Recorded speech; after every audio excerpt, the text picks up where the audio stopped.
Assalamualaikum warahmatullahi wabarakatuh. Apa kabar kalian? Semoga sehat selalu ya. Alhamdulillah, pada kesempatan kali ini saya akan melanjutkan materi sistem gerak pada manusia. Setelah sebelumnya kita belajar mengenai rangka dan macam-macam tulang penyusun tubuh manusia, kali ini kita akan membahas mengenai sendi dan otot sebagai bagian dari sistem gerak pada manusia. Sendi atau bisa juga kita sebut dengan artikulasi adalah hubungan antar satu tulang dengan tulang lainnya. Oke, kita lihat gambar di bawah ini. Saya ambil contoh tulang rangka pada jari tangan. Nah, jika kita perbesar antara tulang yang kecil-kecil dengan tulang lainnya akan menghasilkan gambar seperti ini. Nah, ini adalah sendi. Ada apa saja pada sendi itu? Yang pertama, pada sendi ada yang disebut dengan cairan sinovial. Ada di antara tulang dengan tulang. Apa fungsinya cairan sinovial ini? Fungsinya untuk pelumas agar sendinya bisa bergerak. Kemudian cairan sinovial dilindungi oleh selaput yang disebut dengan membran sinovial agar cairannya tidak bocor ya. Lalu ada lagi nih di ujung-ujung tulang keras di sini yang berwarna biru. Ini ada kartilago. Apa itu kartilago? Kartilago adalah tulang rawan yang sifatnya lebih elastis, lebih fleksibel dari tulang keras. Apa fungsinya? Agar memungkinkan terjadi pergerakan pada sendi. Oke, kita lanjut dengan macam-macam persendian. Ada 3 macam persendian atau bisa kita mudahnya hafalkan dengan seperti ini. Si, adi, mati, kaku, geraknya. Kita lihat tulisan yang berwarna merahnya terlebih dahulu. Si, adi, mati, kaku, geraknya. Si di sini menunjukkan macam persendian yang pertama, yaitu sinartrosis. Nah, sinartrosis artinya kita lihat bawahnya mati, artinya sendinya mati. Lalu A-nya apa? A-nya di sini amfiartrosis, yaitu lihat bawahnya kaku, artinya amfiartrosis adalah sendi kaku. D-nya apa? D-nya adalah diartrosis. Kita lihat bawahnya geraknya. Artinya diartrosis adalah sendi gerak. Jadi bisa kita ulang, si, adi, mati, kaku, geraknya. Sinartrosis mati, amfiartrosis kaku, diartrosis gerak. Untuk lebih lengkapnya kita lihat berikut ini. Oke, mengapa sinartrosis itu disebut dengan sendi mati? Karena hubungan antar tulangnya itu tidak dapat digerakkan. Jadi walaupun ada hubungan, tapi tidak bisa bergerak sendinya. Contohnya pada apa? Contohnya pada lempengan-lempengan tulang penyusun tengkorak. Nah, di sini tengkorak itu tersusun dari lempengan-lempengan tulang pipih yang hubungannya itu tidak dapat digerakkan atau disebut dengan sendi mati. Lalu sendi yang kedua, amfiartrosis atau kaku. Mengapa disebut kaku? Karena hubungan antar tulangnya itu bisa digerakkan hanya terbatas. Jadi hanya sedikit pergerakannya. Contohnya pada apa? Contohnya adalah pada hubungan antara tulang rusuk dengan tulang dada. Jadi masih bisa bergerak tapi terbatas atau sedikit sekali pergerakannya. Lalu yang ketiga adalah diartrosis. yang tadi sendi gerak. Mengapa disebut sendi gerak? Karena hubungan antar tulang tersebut dapat digerakkan secara bebas. Contohnya di sini ada 4. Yang pertama adalah sendi putar. Mengapa disebut sendi putar? Karena gerakannya itu bisa 180 derajat. Contohnya apa? Contohnya terdapat pada tulang kepala dan leher di sini ya, antara kepala dan leher seperti ini. Contoh gerakannya 180 derajat. Atau antara tulang hasta dan pengumpil, jadi tangan diginikan pergerakannya. Nah, ini digerakkan seperti ini, sendi putar. Lalu yang kedua adalah sendi peluru, yaitu pergerakannya ke segala arah. Contohnya yang mana ke segala arah? Contohnya terdapat pada tulang gelang bahu dengan tulang lengan atas, jadi bisa ke segala arah. Lalu ada juga di bawah, yaitu antara gelang panggul dengan tulang paha. Kemudian yang ketiga adalah sendi engsel. Sendi engsel itu geraknya satu arah. Contohnya pada sikut satu arah, dan juga pada lutut. Sendi engsel satu arah saja. Berarti kalau sikut hubungannya antara tulang lengan atas dengan lengan bawah. Sedangkan pada lutut antara tulang paha dengan tulang kering ya.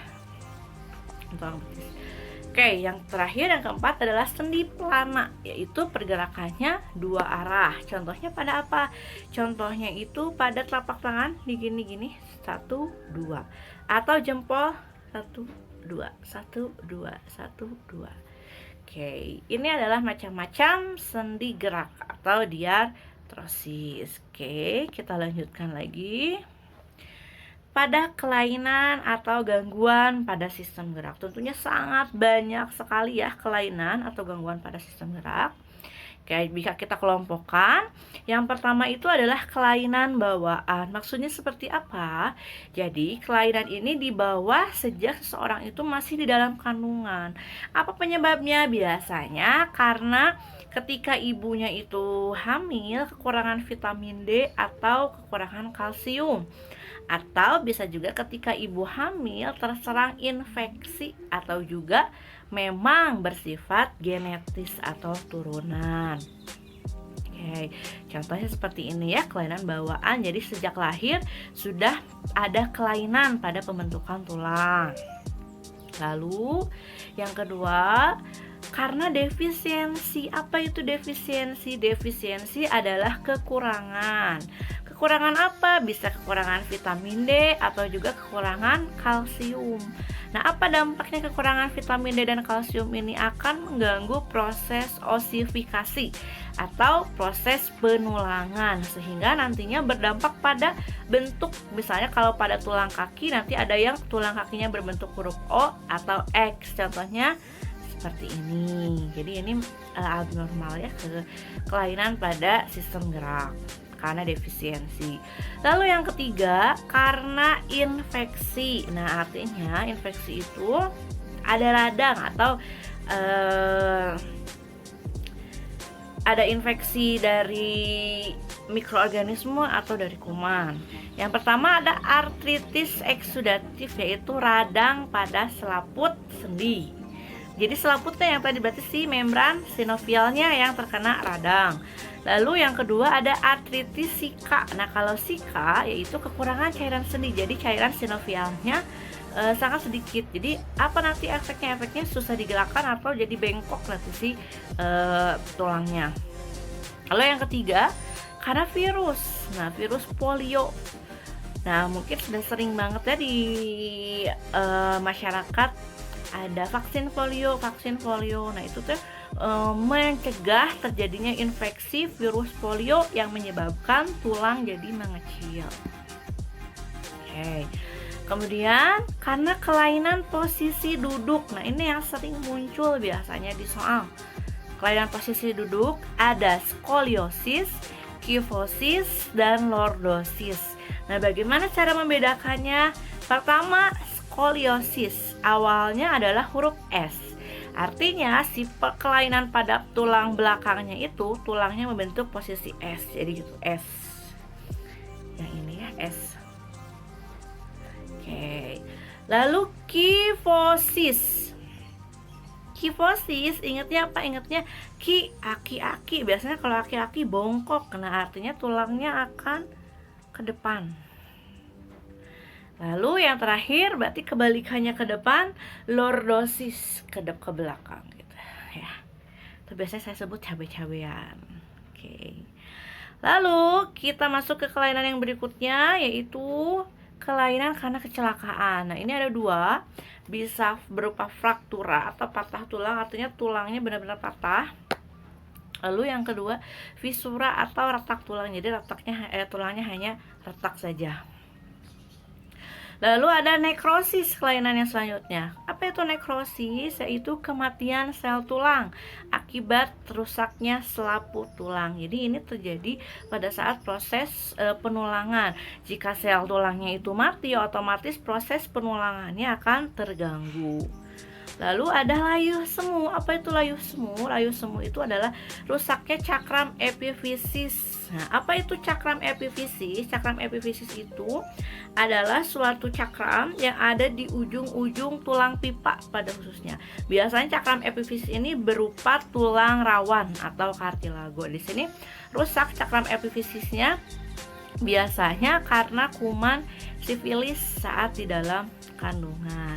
Nah, apa nanti yang berdampaknya? Cakram epifisis itu berfungsi untuk menambah panjang tulang. Berarti nanti ketika cakram epifisisnya rusak, artinya nanti tulangnya akan terhambat proses perkembangannya. Lalu yang ketiga adalah osteoporosis. Osteoporosis pasti sudah sering sekali didengar ya. Osteoporosis adalah pengeroposan tulang. Nah, kenapa bisa mengeropos? Biasanya karena usianya lanjut. Mengapa usia lanjut itu mudah terserang osteoporosis? Karena terjadi penurunan hormon, terutama pada usia lanjut perempuan ya. Lalu kurang juga kalsium atau kurang juga vitamin D. Oke, banyak ya kelainan-kelainan itu Mas baru sebagiannya, yang lainnya boleh kalian cari sendiri sebanyak-banyaknya.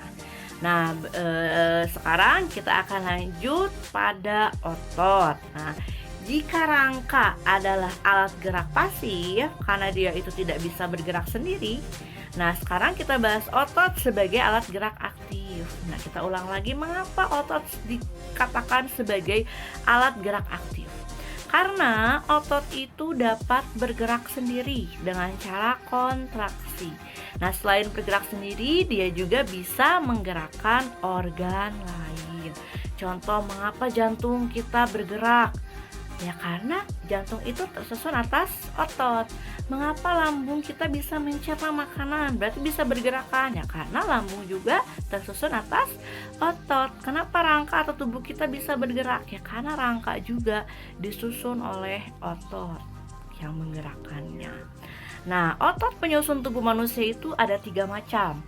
Yang pertama otot polos, lalu otot lurik, dan yang ketiga adalah otot jantung. Oke, kita lihat perbedaannya pada tabel di bawah ini. Oke, di sini ada tabel otot polos, otot lurik, otot jantung, dan ada di tabel sebelah sini pembedanya. Oke. Pembeda yang pertama dilihat dari bentuk selnya. Nah, otot polos selnya itu bentuknya seperti gelendong. Lalu otot lurik bentuknya seperti silindris. Dan otot jantung sama seperti otot lurik, silindris, tapi bedanya dia itu bercabang. Jadi ada cabang. Kalau kita lihat di gambar, yang ini otot polos gelendong-gelendong, jadi seperti ini, gelendong. Otot lurik silinder seperti biasa. Nah, yang membedakannya dengan otot jantung di sini ada apanya? Ada cabang-cabang. Jadi ada bercabang gini. Gitu. Oke, itu dari bentuk selnya. Kemudian dari warna selnya. Warna selnya biasanya otot polos itu polos atau tidak berwarna. otot lurik, nah namanya juga lurik, berarti dia berlurik-lurik. Lurik itu ada pola gelap terang, gelap terang, gelap terang. Lalu otot jantung sama seperti otot lurik, ada pola gelap terang, gelap terang, gelap terang. Ini kalau misalnya kita gambar otot polos hanya seperti ini saja. Otot lurik ada gelap terang, gelap terang. Otot jantung bercabang, gelap terang, gelap terang, gelap terang, gitu ya. Oke.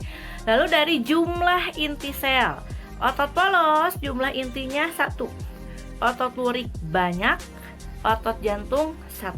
Jadi kalau kita gambar otot polos 1 saja di tengah seperti ini. Otot lurik bisa ada banyak. Otot jantung sama kayak otot polos 1 saja. Lalu dari letak inti, letak intinya tadi otot polos, letak intinya ada di tengah. Otot lurik, letak intinya di tepi nih, di tepi-tepi. Dan otot jantung, letak intinya ada di tengah juga. Lalu sifat kerja, maksud sifat tidak kerja itu apa? Otot polos kerjanya disadari, tidak disadari, artinya misalnya otot polos kita tidak bisa menyadari kerja otot polos gitu ya. Kalau otot lurik sifat kerjanya itu sadar, jadi kita bisa mengontrol pergerakannya.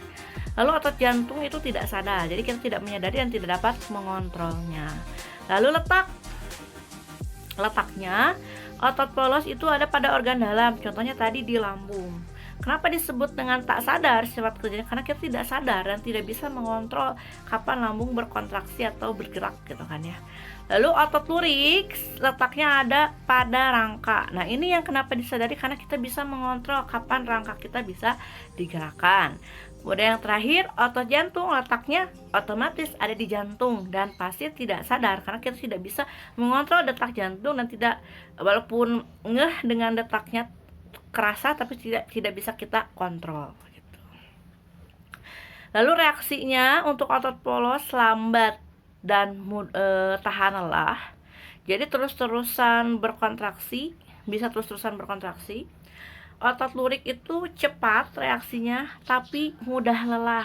Jadi kan kita tidak akan mungkin terus-terusan ya melakukan kontraksi otot rangka. Jadi ada merasa capeknya gitu. Itu maksudnya yang tidak tahan lelah atau mudah lelah. Lalu otot jantung reaksinya lambat tapi tahan lelah ya. Bagaimana kalau misalnya otot jantung tidak tahan lelah atau nanti jantung kita mudah untuk berhenti berdetak gitu. Nah ini gambarnya, jadi bisa diulang lagi. Gambarnya otot polos seperti gelendong, otot lurik berlurik-lurik seperti silindris, otot jantung berlurik-lurik berbentuk silindris tapi bercabang.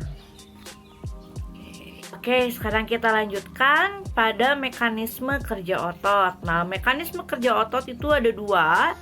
Ada bekerja secara antagonis dan ada bekerja secara sinergis. Kita bahas yang antagonis terlebih dahulu.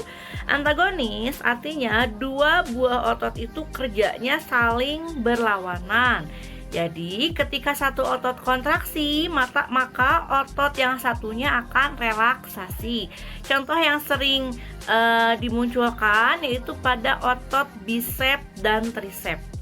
Otot bisep itu terdapat di bagian atas lengan atas dan otot trisep ada di bagian bawah lengan atas. Nah, ketika otot bisep kontraksi, maka otot trisep akan relaksasi. Maka akan terjadi gerakan menekuk lengan. Nah, kebalikannya ketika otot bisep relaksasi dan trisep yang kontraksi, maka akan terbentuk gerakan meluruskan tangan. Atau kita lihat gambarnya seperti di bawah ini ya. Gerakan membengkokkan tangan, bisep kontraksi, trisep relaksasi. Ketika meluruskan tangan, bisep relaksasi, trisep yang kontraksi. Nah, di gambar ini yang membedakannya adalah ukuran otot.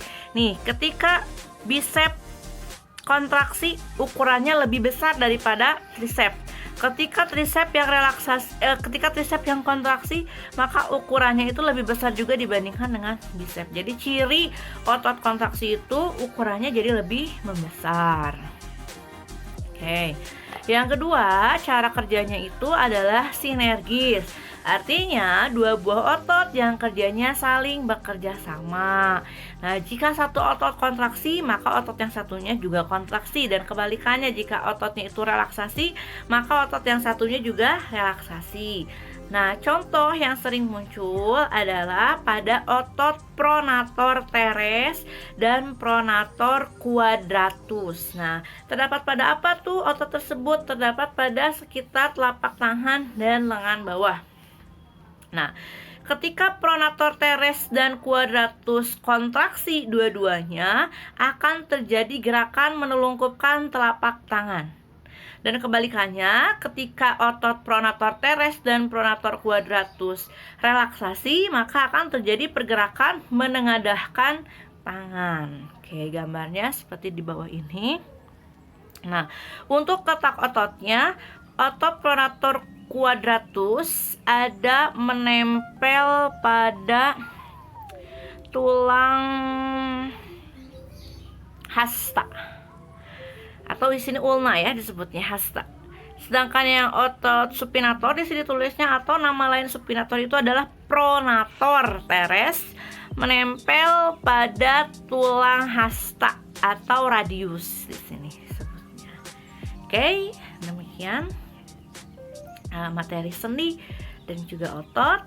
Oke, nanti kita bertemu kembali pada materi sistem gerak hewan dan tumbuhan.